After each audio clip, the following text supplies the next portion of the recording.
WJTN Jamestown.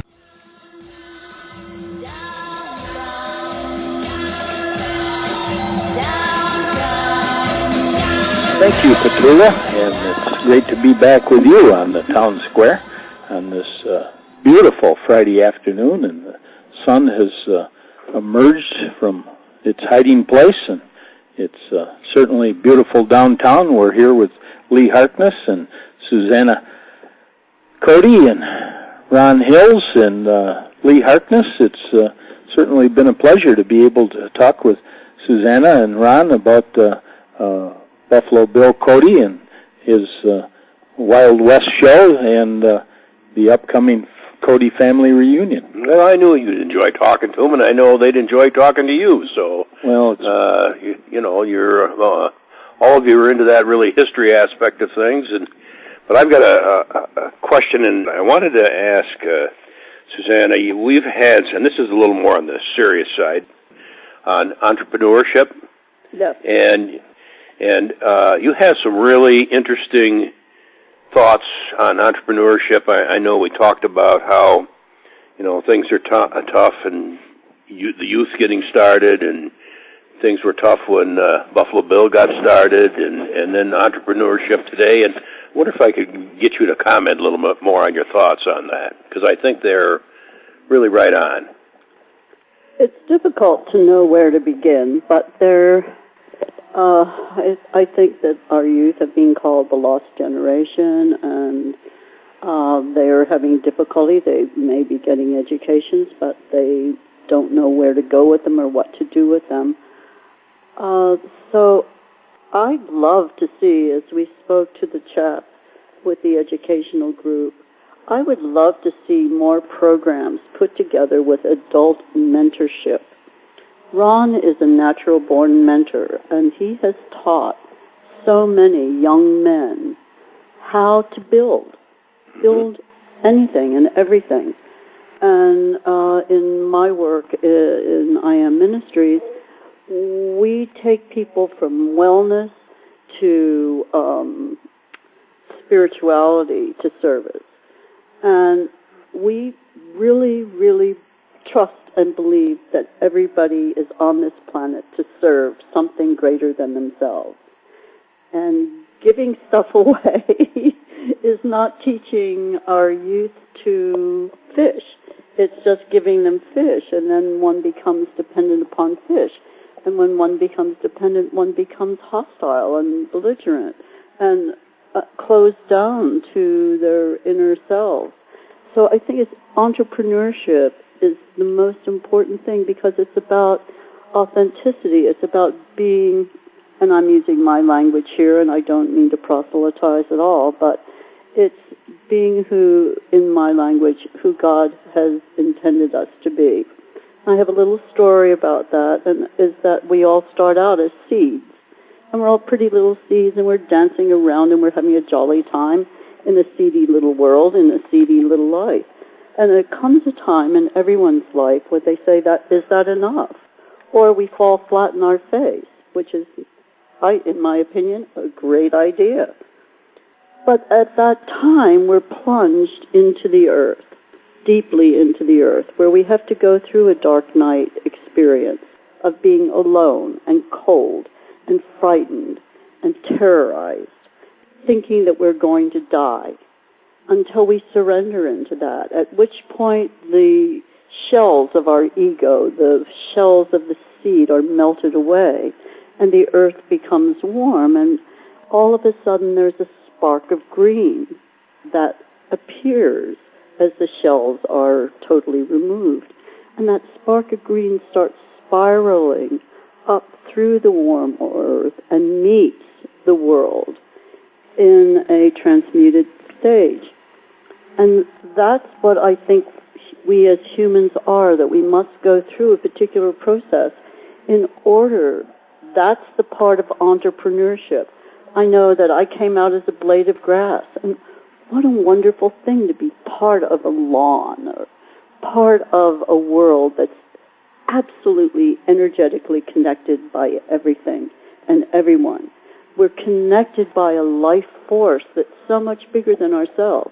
So anyway, that's why I really love the idea of entrepreneurship, is that someone who has walked a path and has fallen many times and has hurt themselves or even done self-destructive things, there's always something wonderful that can be born out of that. And that we need, as adults, to take our young people under our wings and become friends with them and just get to know them. Mm-hmm. And give them a hand up instead of a handout. Exactly. And to, help them form their own paths. Mm-hmm. I don't want to do it for someone. It's their responsibility to learn that for themselves. But I think we can be mentors to them, and we can be very helpful to them in helping them, one, get well. That means get off the junk, get off, eat your veggies, stop smoking and drinking and, running around and wasting your life, and get healthy, get physically healthy, get into sports, get into music, something that you love, and then the spirit starts to take over. It just takes over once we're healthy enough to allow it. Lose that weight, do whatever you can to, break the habit of McDonald's. There's just so many things that we are attached to, and it's not the item itself. I'm not saying anything is bad, but if it doesn't work for us, then it's important to not be attached to it. To just say, isn't it wonderful that some people can eat a ton of sugar and they're fine? I'm not. And I can't be attached to that notion and allow the forces of society to push me in that direction. I choose to walk outside of the tribal circle and to become individuated and to be the person I'm supposed to be. And it's so much fun. And isn't it nice to be in a free country where you can do that? It's amazing. Well, I have to tell you, John, Suzanna, just about every time I get an email or a message from her, she wants to know if I'm eating my vegetables. And we would be remiss, it's already 18 minutes after 2, but every week we have the farmers market here in Jamestown over right next to the Renaissance Center, and I guess we should remind our listeners that they still have time to jump in the car. And one more week left of that, isn't there? Come over for copious amounts of free parking, and they're through the month of October, and then I believe in November they're going to move the market inside. They're going to have a winter market in November and December. So that will go on. Lots of fresh vegetables. Lots of fresh vegetables, and that's all the way until 3 o'clock, and we didn't get a chance to mention that before, but I think those are some very poignant ideas that you have, Suzanna, about mentorship. And it's really about having fun. It is. It's about enjoying your life and delighting in every moment and being in a place of gratitude in every moment. And when I feel lousy, I get out my gratitude journal and I start writing all the things I'm grateful for, rather than just sinking into my own self-indulgences. You mentioned that you like to bring a spiritual component into everything you do, and I can appreciate that. Letting young people especially know that they are God's creation, and their potential is limitless. Whatever they think they can do, they can do. Exactly. And they need us to help and to encourage and support and love them through whatever they need to go through. Absolutely. Until they hit their stride, and then their potential... Then they have to help somebody else. Absolutely. Pass that along. Pay it forward. For people that are interested in the reunion and the events that are going to go on here, as we mentioned earlier in the program, they should log into the Cody Family website, which is the Cody-Family, that's CODY-family.org website, and we'll be putting an update to what's going to happen here. But And also, if you think you're related to Buffalo Bill, there's a connection through that website to our genealogist, Barbara Matowski, who is wonderful in tracking down to see if you're really connected to this branch of the Codys or just what. And she's wonderful at doing that. And if you're not, you're allowed to come too. Well, and also, John, I'd like for you to say what's around here that people might be interested in seeing. Well, we have, of course, a plethora of things here in Jamestown, but as always, the Fenton Museum and the Roger Torrey Peterson Institute, which is down on Curtis Street. But one of my personal favorites, of course, is the Robert H. Jackson Center over on Pendergast Avenue, and the historic Kent Mansion there is almost a twin to the Reuben Fenton Mansion, where the Fenton Historical Society is now located. And these are 1850 vintage Italianate mansions that really should be on an agenda for anyone that wants to see some spectacular architecture and living history. We're almost out of time, but I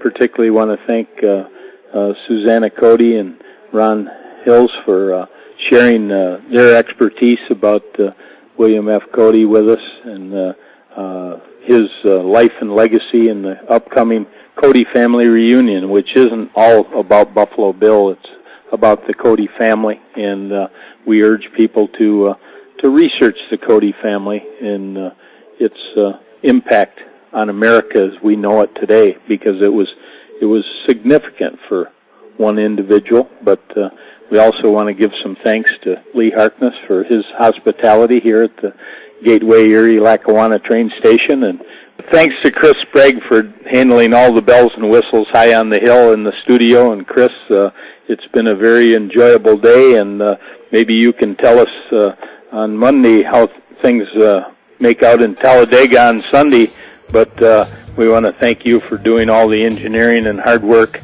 at headquarters, and urge people to tune in for Buffalo Bills football live at 1 o'clock on WJTN, and they're coming to you live from Miami, so tune in. Thank you all very much. Thank you. Thank you, guys.